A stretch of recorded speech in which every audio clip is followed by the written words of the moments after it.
Hello everyone, welcome to Bambatha Kamangaza TV. I'm here to update you ngokuzokwenzeka next week kumkhokha the case kusukela ngomsombuluko mhla ka-6 January kuya ngolesihlanu mhla ka-10 January.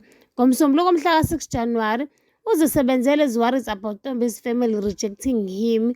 Udifa gives Lwazi something special. Kapsile received good news which she can't celebrate because of the predicament she's in. NgoLwesibili mhla ka-7 January, uLwazi surprisingly tell Kapsile that he will support her through their new situation. UNdlovu's wife defy him and go back to eTempeleni. The Mthembus celebrate the Sebenzele's lobola negotiation going well. NgoLwesithathu mhla ka-8 January, Sibusiso makes an attempt on Spamadla's life while Kapsile and Lwazi have to come clean to their parents. This day ngomhla ka-9 January, Maphalala fails with Sibusiso and pleads with Spamadla to help him.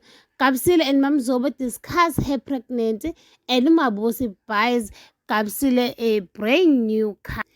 NgoLwesihlanu mhla ka-10 January, a traitor steps into eTempeleni leNkosi and his body begins to betray him, leaving the congregation in stark silence. Meanwhile, fear overwhelms a young girl with child, and she has no choice but to flee.